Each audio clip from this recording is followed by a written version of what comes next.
En el video anterior explicamos el capítulo 3 de ese libro llamado La sabiduría oculta en la Santa Biblia del autor inglés Geoffrey Hodgson. En él veíamos que la Biblia tiene algunos párrafos y algunas historias que simplemente no tienen sentido, de que son absurdas y que parecen que repelentes a la inteligencia de cualquier persona que lea la Biblia, pero también vimos que se pueden explicar, que tienen un motivo para estar ahí y que no solamente están ahí porque fueron añadidas posteriormente a la escritura de la Biblia, sino que son un velo, son un símbolo, son alegorías que pueden interpretarse con las diferentes claves que se utilizan para los símbolos y las alegorías. También vimos que esas claves son muchísimas, pero las principales, que son las que da la Sociedad Teosófica en su libro La Doctrina Secreta de Elena Blavatsky, son principalmente la clave cosmológica, que explica las 7 etapas evolutivas del universo; la clave antropológica, que es la más famosa, explica las 7 etapas evolutivas del proyecto humano, según el cual el hombre evoluciona por reencarnaciones sucesivas. También está la clave de los planetas, que es la clave astrológica; la clave de la evolución del cuerpo humano, que es la clave fisiológica; la clave matemática, que es la clave de la geometría y de la numerología; la clave de los pasos evolutivos de la conciencia, que es la clave iniciática, etcétera, etcétera. Así pues, que no debe sorprendernos de que la Biblia tenga episodios que aparentemente son absurdos, sino que son velos. La Biblia está encriptada y se puede desencriptar con las claves ya mencionadas. Pero veamos lo que dice este autor, Geoffrey Hodgson, al final de su capítulo 3 del libro ya mencionado. Dice: el testimonio de las primeras autoridades. Dice: el significado secreto de las escrituras es, una vez más, claramente confesado por Clemente, cuando dice que los misterios de la fe no deben ser revelados a todos, pero dice, comillas, en la medida en que esta tradición no se difunda solo a quienes perciben la magnificencia de la palabra, es imprescindible, por lo tanto, esconder en un misterio la sabiduría hablada que enseñó el Hijo de Dios. Orígenes no es menos explícito al considerar la Biblia y sus fábulas simbólicas. Comillas, si nos atenemos a la letra, exclama, y nos viésemos obligados a comprender lo que está escrito en la ley que subyace a las costumbres de los judíos y de la gente común, entonces me sonrojaría confesar en voz alta que fue Dios quien hizo estas leyes. En ese caso, las leyes de los hombres parecen más razonables y excelentes. ¿Qué hombre sensato escribe estará de acuerdo con la afirmación de que en los días 1, 2 y 3, en los que se menciona el crepúsculo y el amanecer, no fueron sol, luna ni estrellas, y el primer día sin cielo? Y también pregunta, ¿quién sería tan estúpido como para suponer que Dios plantó árboles en el paraíso, en el Edén, como en un granero, etcétera? Creo que todo hombre debería conservar estas cosas simplemente como imágenes, como símbolos, debajo de los cuales se esconde un significado oculto. Dice, cuando además leemos las declaraciones inequívocas de Pablo de que toda la historia de Abraham y sus 2 hijos es simplemente, comillas, una alegoría, y que, comillas, Agar es el monte Sinaí, Gálatas 4, 22, 28. Entonces, es verdad, poca culpa puede atribuirse al cristiano o al gentil que se niega a aceptar la Biblia bajo cualquier otra luz que no sea la de una alegoría muy ingeniosa. Y continúa el señor Hodgson diciendo, El rabino Simeón Ben Yochai, el compilador del Zohar, nunca concedió los puntos más importantes de su doctrina, excepto oralmente, y ante un número muy limitado de discípulos.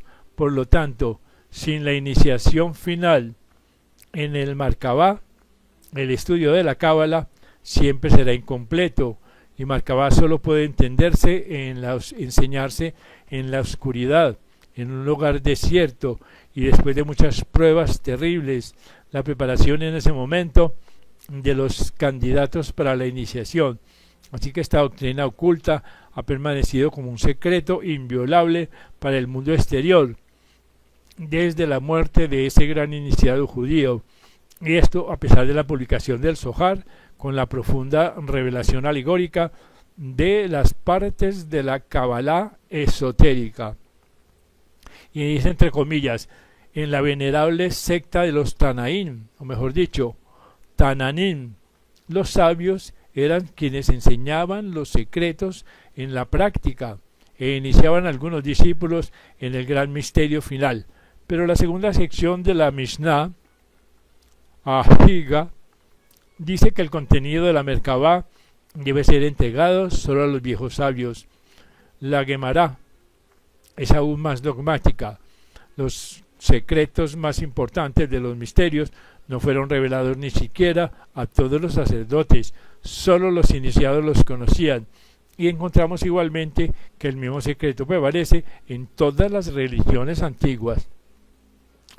¿Qué dice la Kabbalah misma?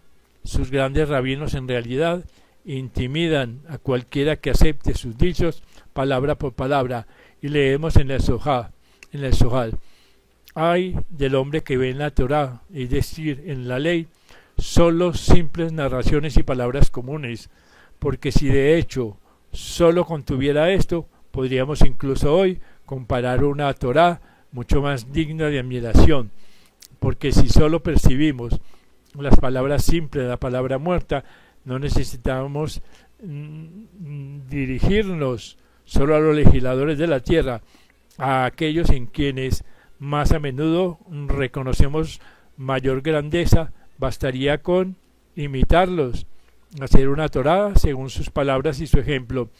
Pero no es así. Cada palabra de la Torá, cada palabra de la Biblia, cada palabra de muchos escritos sagrados y no sagrados simbólicos contiene un significado elevado y un misterio sublime. Las exhibiciones de la Torá son las vestiduras de la misma. Ay de aquel que toma la vestidura de la Torá misma.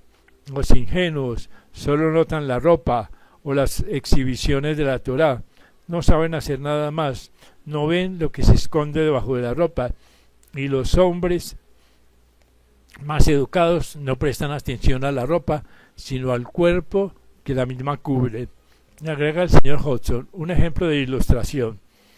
Dice, la historia de la maldición de la higuera puede considerarse aquí como un ejemplo de un suceso algo improbable que cuando se interpreta como una alegoría se convierte no solo en aceptable, sino también en una fuente de iluminación.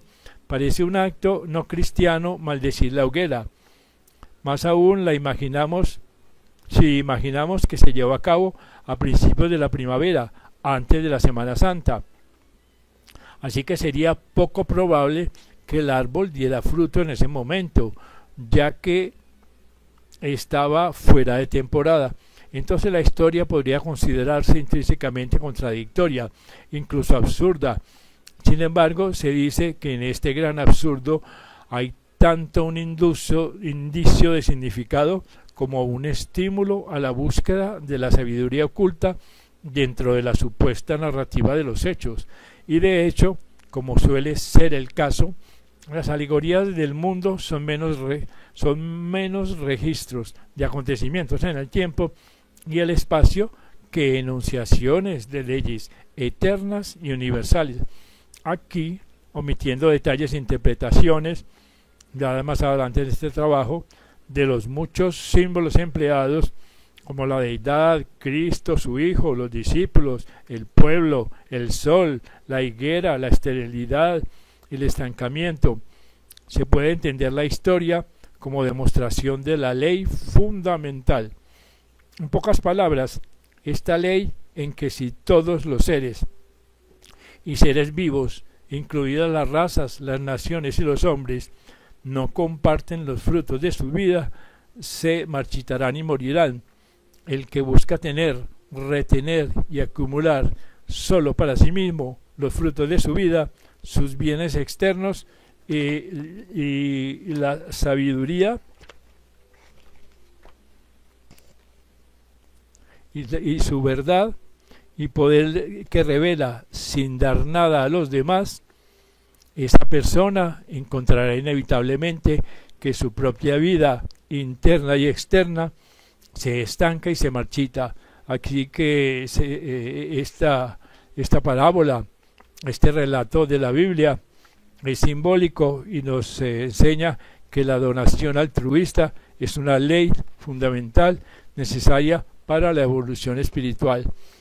Pues es otra parte de el capítulo 3 del libro ya mencionado, la sabiduría oculta en la Sagrada Biblia.